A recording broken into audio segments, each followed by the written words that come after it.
Peter. Hey Denise, How how are are you? you? Well, how are you? Productive. Good. It's always good, right? Amen.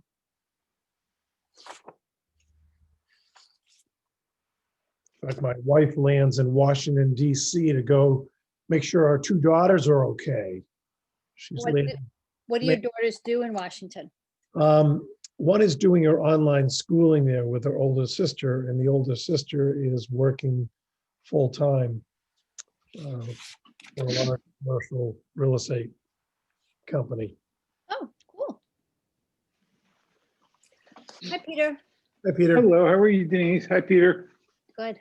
I saw you zipping out of Stop and Shop the other day. We were ships in the night, Peter. Oh, really? That's where I live. The only place I go. I try to avoid it, Yeah, I know. It's, but I'm losing weight, so that's a good thing.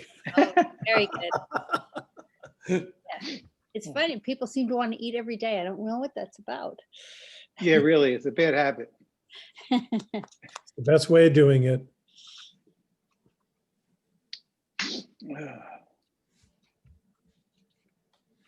Let's see. So the cherry tree outside my window here is blooming because, once it's over 35, it thinks it's spring. So come spring, I have no flowers on my cherry tree. They've bloomed all winter long. I Lovely. got two varietals of peonies that actually flower December through February in my yard. I love them. Oh, cool. I have flowers all over the place. Hi, Terry. Hi, my flowers are all dead. Yeah, my except for that cherry tree, so are mine. Just cover them with pine needles. It's a good insulator. Okay, you want to go under? Go ahead. Oh, I have a a real dog important that- person. Yeah. Yeah. Go ahead, Joey. Go ahead. I had a lilac out in the yard and the puppy has chewed it up. It was a little lilac and now it's a no lilac.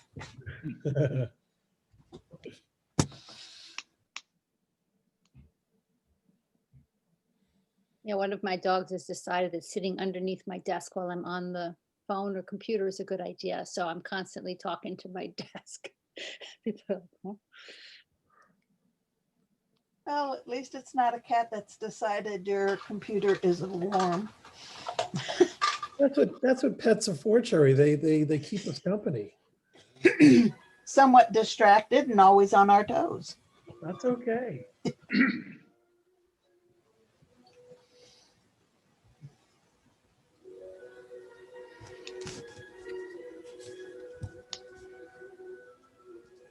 Lovely music from somebody. Yeah.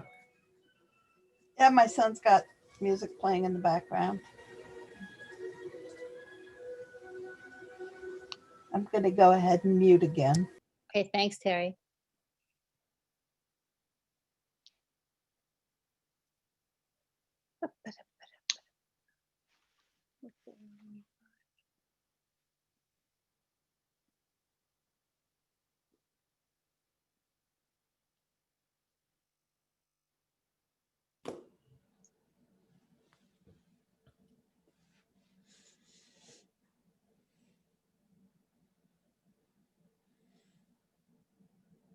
Hey, Stephen.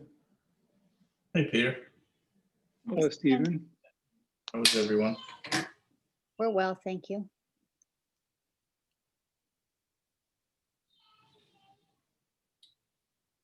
Mark, we're going to get a couple of housekeeping things done first, and then I think we'll start talking about the article probably about 4:15, just so you know. And that's when we'll definitely want you to answer some questions for us. So thanks for joining us today.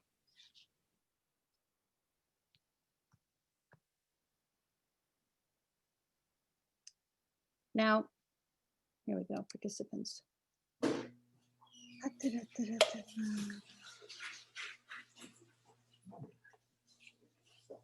It's like Mark is still trying to connect to audio. Oh, yeah, okay. I just wanted to give him a heads up as to what was He going on. probably heard you, Denise.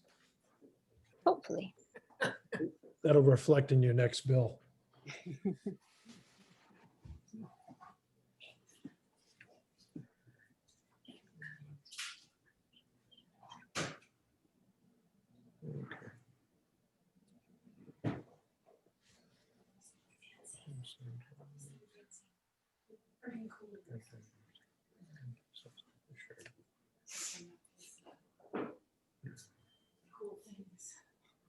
Hey, it's Mark. Can you guys hear me now? We can, Mark. Yep. Okay, I'm sorry about that. The camera, we don't have a working camera on this machine anymore, so I had to use the phone to dial in, but as long You're as you can the- hear me. I Yep, did so hear you're you the- before. You gotta start and like take care of some business and then get to us. So we're here though. Okay, thanks, Mark. So you're the 228-0022 number. Yeah. Okay, good. Thank you.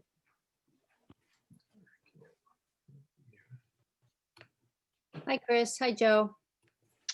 Hi George. there. Hi, Gentlemen, guys. And George. Good afternoon. I always want to say to George, Houston, we have a problem. geez, George, where did you get those headphones? Come You on. know, I've got two dogs that could erupt at any minute, and I'd like to hear what you folks are going to say. I know the planes are allowed at the airport, but that's ridiculous. That's that season has gone on a long time this year, Peter. Yeah. Sure. Oh, by the way, Peter, I was talking to Bill. Bill over at the Egerton Yacht Club last night. Mr. Roman, Mr. Roman, that's right. Just had a little chat with him. So he's a great, great individual. he is. Do you remember him when he used to cook on island? I do. I serviced him. Oh my God. I gotta get off this call then. Not till we're done, not till we're done. No. Okay, it's 4:01. We have a quorum, so I'm going to get started. And here we go with the usual script. We are now using Zoom webinar for meetings, which allows for public to participate in the meeting as an attendee. Attendees must register to participate. The registration link is unique to the meeting. The registration link can be found in the description of the Nantucket Government TV YouTube live feed for the meeting. People registering to be an attendant must use their names, otherwise they will not be allowed to participate in the discussion. Attendees will join in listening mode. They can click the raise hand button if they wish to speak. The chair will call on those who have raised their hands in the order they were raised. The YouTube chat will no longer be enabled, and all questions should be directed through the chair. As a preliminary member, this is Denise Cronow, Chair of the Nantucket Finance Committee. Permit me to confirm that all members and persons anticipated on the agenda are present and can hear me. Members, when I call your name, please respond in the affirmative. Peter McEachern, Aye. Peter Schaefer, Hi. Stephen Morey. Aye. Chris Klowacki, Here. Joe Grouse, Here. Jill Veith, She's muted. Oh, Joanna Roche. Here. Okay, great.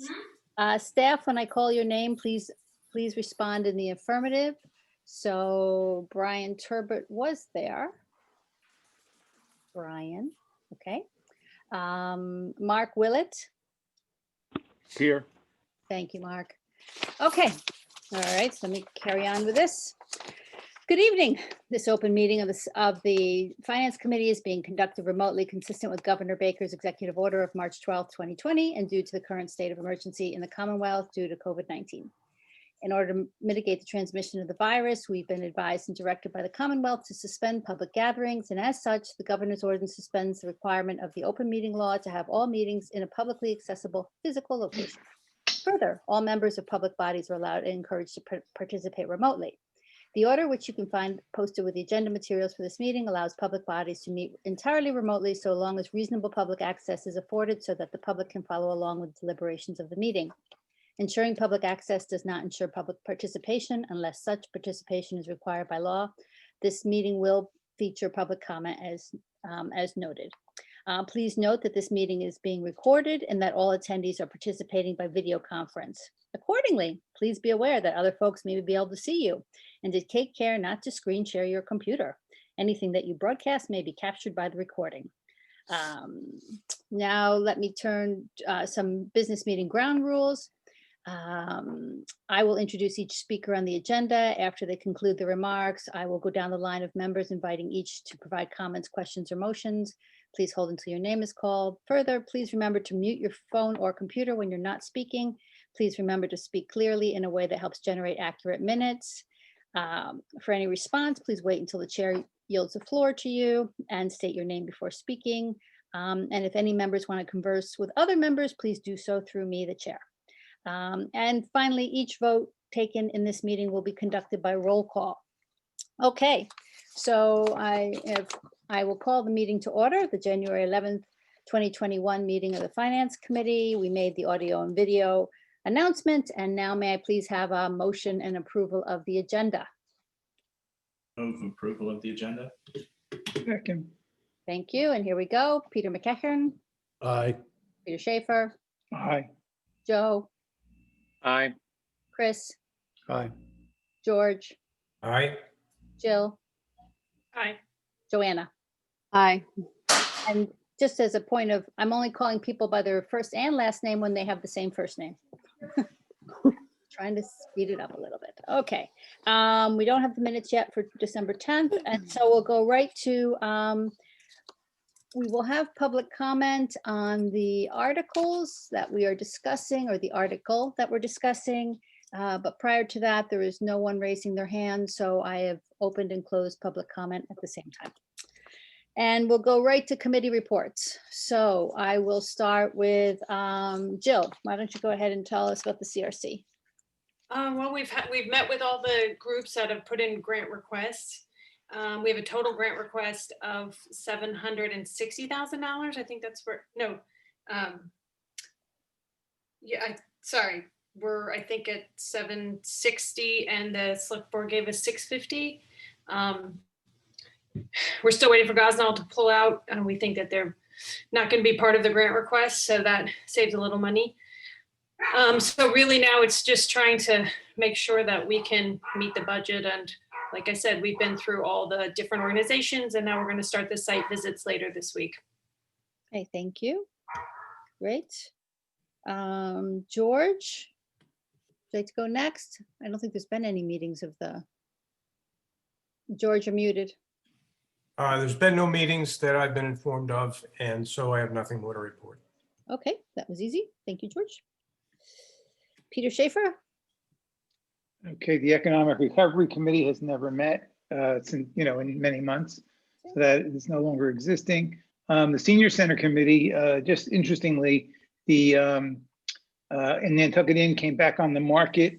The town reacted very quickly at a town meeting, at a select board meeting, and authorized the town to bid on it. We bid on it, and we were rejected again by the 100 owners of the property. So it's gone, and right now there won't be a new senior center for 10 years unless something comes on the market that would be appropriate. Okay, thank you. Any questions for Peter about that? No? Okay. Peter McEachern? You're muted, Peter.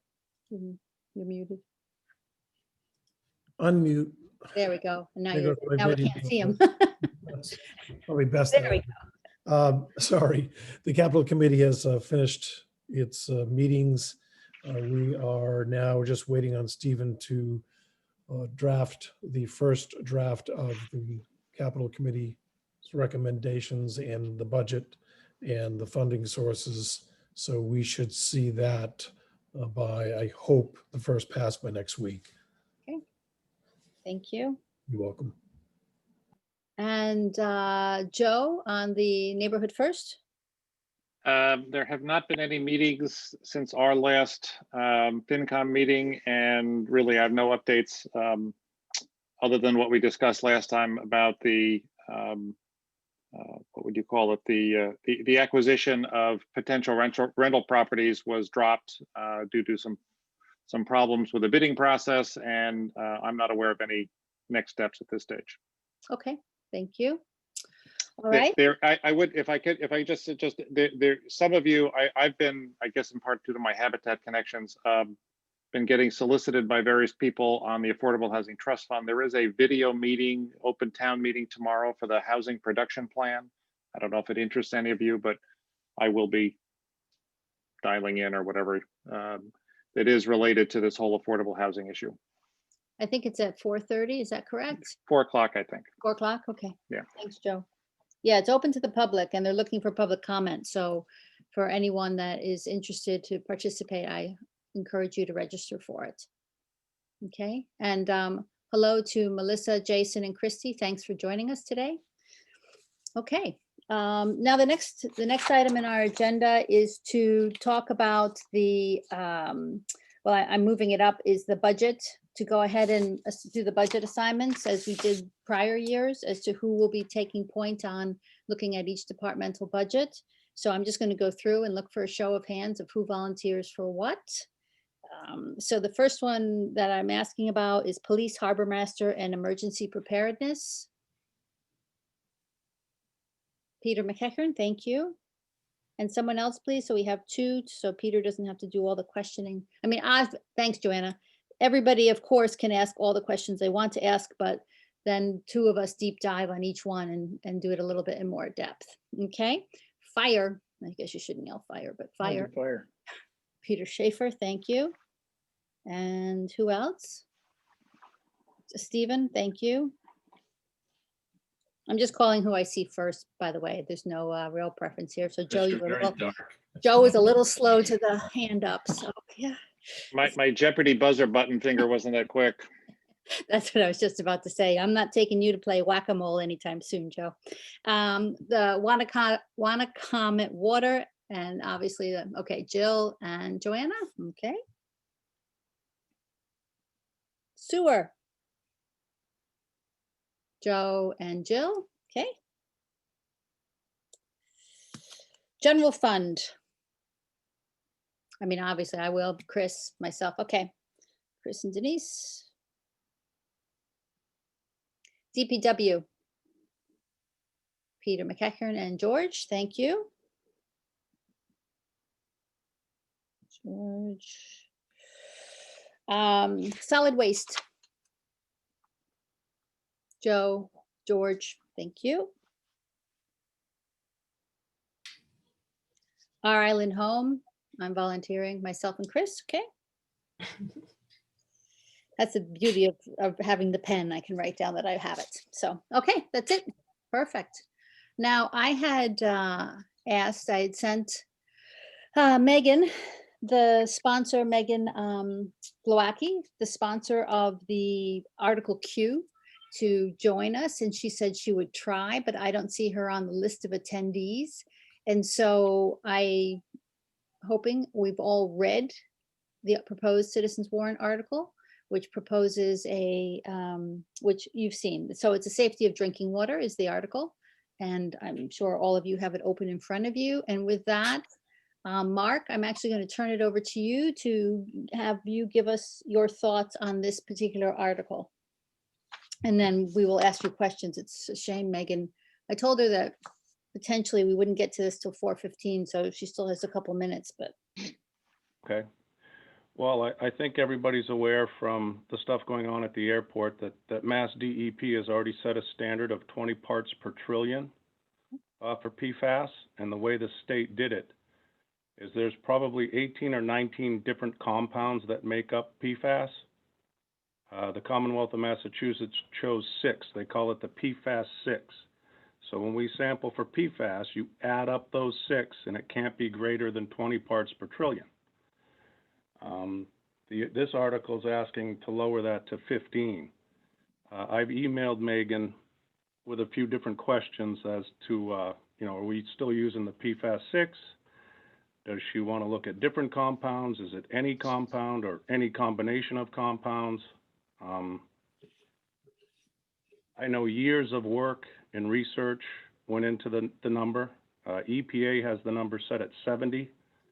I think there are currently 13 or 14 states that actually have a standard, Massachusetts being one of them.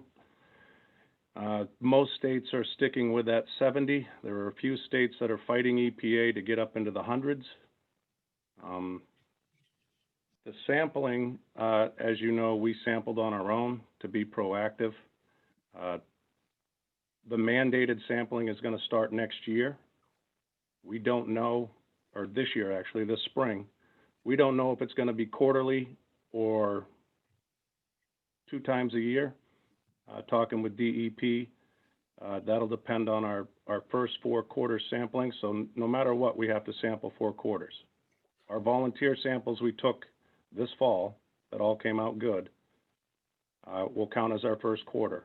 They want us to sample again in April, and then the 2 quarters following that. They'll review all of that information, and then they're going to tell us how many times a year we have to sample it. It wouldn't surprise me if the state does quarterly sampling for all public water supplies. So that part of the article isn't any different than what probably the regulation is going to be from the state. One of the differences here is she mentions a lot about sampling the schools. So the schools are all supplied by Wannacomet Water. Mass DEP does not make us go above and beyond public water supply sampling. If you supply a building with water, they consider it good if your supply well is good supplying that building. I just wanted some clarification on that from her too, if she meant go above and beyond and sample the school, all the schools quarterly. That's the elementary, intermediate, middle school, and high school. So each sample is about $700 at the lab. So for us, we have 5 public water supply wells. That's $3,500 times 4. You're looking at like $14,000 to sample quarterly. We have that in our budget built in, and we increased that for the budget for the next fiscal year to include that as well again. I'm not sure what I didn't budget for schools. I didn't budget for land bank properties that are mentioned in this article. The airport is connected to us as well, so I would think the state would be okay with if our public water supply wells are good. I don't know why we'd go out and sample the airport well building again. So there, I just had. It seems like this is a repetitive thing. Not even talking about the 20 parts down to her 15 parts. The amount of sampling, if I'm sampling the public water supply wells that feed these properties, we shouldn't have to sample those properties as well.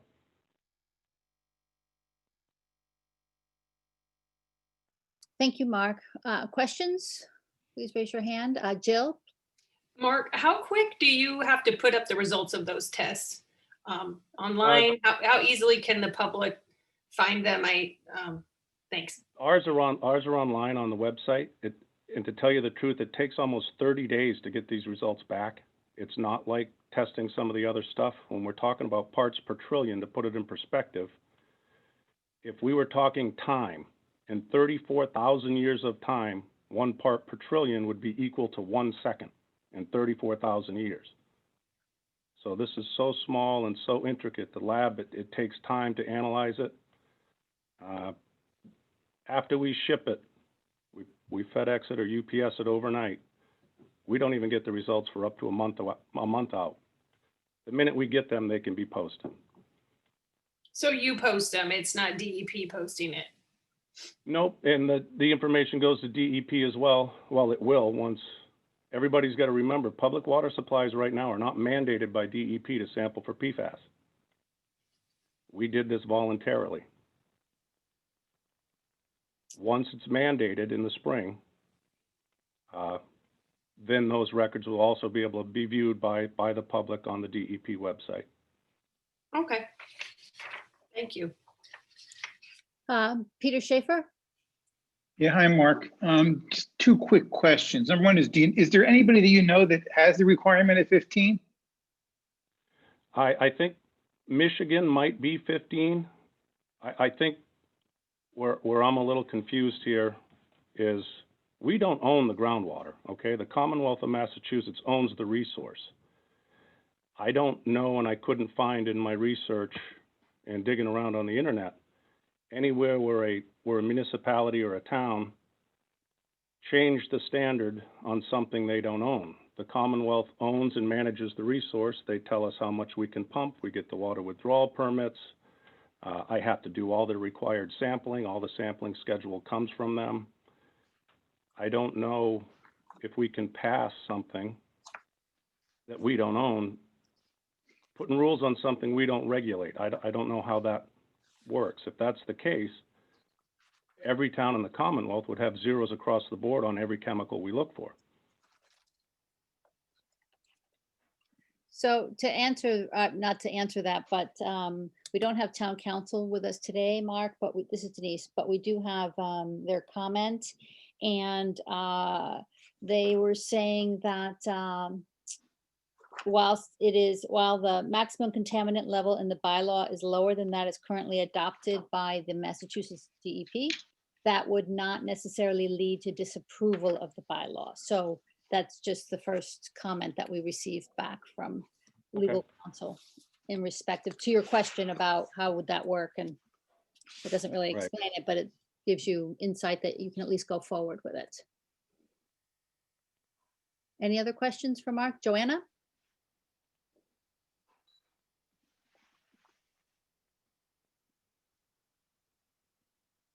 Hi, Mark. I'm just wondering if you see a benefit to lowering the number to 15. It's such a small number in parts per trillion. The difference between 20 and 15 is not a lot. And there's already rules that are going to be in place with Mass DEP to where if we get above 10, we're going to go to like monthly sampling. So, you know, at any point when it starts to get above 10 parts per trillion, we're going to be sampling monthly on all of our supply wells anyway. What it would trigger, the difference would be the treatment process. In the article, it talks about anything over 15, we would have to start treatment right away. When you talk about building, Barnstable just did this, by the way, talking with those guys over there, they were about 4 to 7 million in construction of the treatment. And then they're about 350,000 in yearly maintenance. Now for us, you put the Nantucket factor on there, we're probably looking at 10 million construction and up to $500,000 to $600,000 in maintenance. So, Right, but it's important that the water is safe. It is safe. I mean, we were always going to keep an eye on it. I mean, by lowering something by 5, you know, I'm not opposed. Okay, so you don't think that the incremental amount is worth the extra expense? No. Okay. I mean, if it was more than 5, then, but we're chasing 5 parts per trillion. Right. Okay, thank you.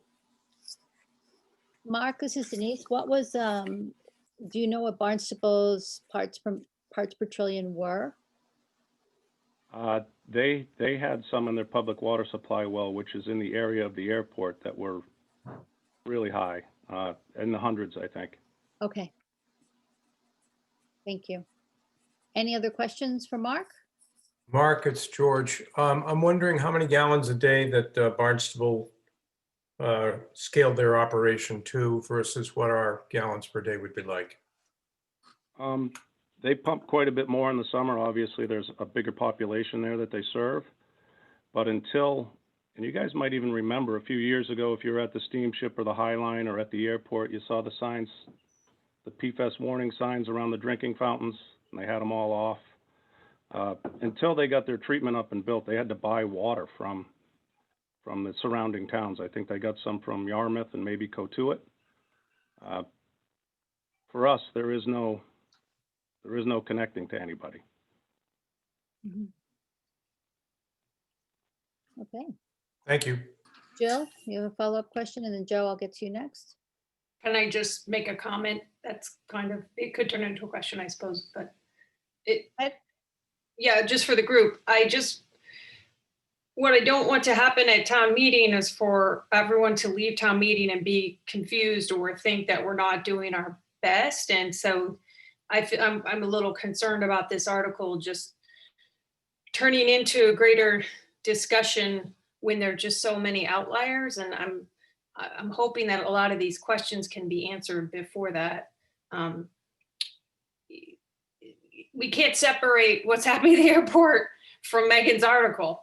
And I don't think that's, it's not going to be perceived that way. And I just want to make sure that we can address the public that they do feel like they have safe water and they'll continue to have safe water going forward. So to Joanna's point, that's why she's, I think, asking, are we doing the best we can? And that's, I hear you about testing too much and for too much. I understand that part of it, but this is a chance for the town of Nantucket to be seen as being really, I think, taking it not just seriously, not reacting, but doing something proactive. Okay, thank you. Right. I want everybody to understand, I'm not in opposition of the article. I have questions about the article. I mean, are we sampling each school individually every quarter? It says land bank properties. What land bank properties? How many of those are we going to be testing? Oh, Mark, whether I'm not saying, Mark, that I'm Mm. in favor of her article, but she's bringing up some things that's going to, then everyone is going to be concerned. And is there a plan maybe that we could show people where you are maybe testing some of those things sometimes, not every month or every quarter? Jill, before Right, we so jump to that, oh, sorry, Mark, but before we jump to that, we really need the article sponsor to come in and answer these questions. So we won't be making a motion on this today. So thank you for your comment. And Joe, you had raised your hand? Yep. Hi, Mark. Could you just, I'm curious what the concentration of these PFAS chemicals in the, I guess, private wells around the airport. Do we know what those, I've seen the articles in the paper. I just don't know what the numbers are. And a similar question for the town, for Wannacomet water wells. Is there any detectable amount of PFAS in our well water at the moment? So out around the airport, they post that stuff on their webpage, and they've been very good about getting information out. I think it ranges at different wells out in the airport area from, below 10 to above. There might be a few that are above 100. For our public water supply wells, we have one detection in one of our wells at 2 parts per trillion. We had another one that was at 7 parts per trillion. What we did is made another sample tap, removed the pipe dope and Teflon tape. Teflon, by the way, filled with PFAS. So is pipe dope. We removed all that stuff, made a new tap, and it came back negative. So DEP has said we should probably make sample taps without pipe dope or Teflon and sample again, and that's what we did, and we've come up with nothing. So the sampling's very tricky. PFAS is in everything. It's everywhere. We're very lucky. We haven't detected it. The one at 2 parts per trillion, we will be sampling that again with a new sample tap, and hopefully that comes back non-detected. So the structure of our aquifer, having the 3 different layers with a confining unit at the top that kind of slows things down. So the private wells are up in that 50 to 60 foot range. Our public water supply wells are down at 150. So in between there is about a 10-foot layer, around 80 feet down, about a 10-foot layer of fine silty material that kind of separates the two. I'm not saying it's a cure-all and that we could do whatever we want, but we do have a little bit of protection from the upper aquifer down to the lower where we pump. So we're very fortunate not to find any of this, and that we have that protection there. Thank you. Peter Schaefer, you had your hand raised? My only reason I had my hand raised was the $10 million. I mean, certainly it's important, but right now with what's going on, where would the $10 million come from? Yeah. Okay. Thank you. Okay. Any other questions for Mark? No? Mark, thank you for joining. And the next time, I will reach out to Megan and see when she can join us again in the future. It probably won't be for at least a couple of meetings, and I'll work with Libby to let you know, so we can hopefully get all the questions answered in one session. That would be helpful. But thank you very much. This was very helpful to get your information today, and I appreciate you taking the time to attend. Anytime, just let me know and we'll do it again. Thank you, Mark. Now, folks, that's it for today's review. We won't, as I've said before, and I said on the select board meeting last Wednesday, we will wait and review and discuss motions or citizen warrant articles rather, once all the other people have, like planning, for example, or the real estate advisory committee or sewer, et cetera. Once they've gone through and made their recommendations, that's when we'll discuss them. That's the most effective way to do this because it is very awkward on Zoom, I think, to have a discussion than we normally do in person. On Thursday, we will be talking about the bylaw amendment for short-term rental. Registration is I think the name of the article. I don't have it right in front of me. So that will be Thursday's discussion. So I expect this to take longer than 30 minutes on Thursday because Tobias has confirmed that he'll be able to attend. So he'll be able to answer questions for us. So I think it'll make it a longer discussion, needless to say. So any other business, because we do have that on our agenda, from anyone in prior to me closing today or asking for a motion to adjourn? And I see no hands waving at me. So with that, may I have a motion to adjourn? So Motion moved. to adjourn. Okay, roll call. Peter McEachern, Aye. Peter Schaefer, Aye. Stephen. You're on mute, Stephen. Okay, thank you. Joanna, Yes. Jill, Aye. George, Yes. Chris, Aye. and Joe.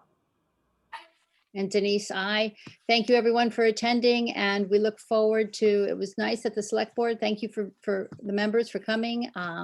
And we look forward to Thursday's meeting and seeing you all again. And as a very belated, I should have started the meeting with this. Happy New Year, everyone.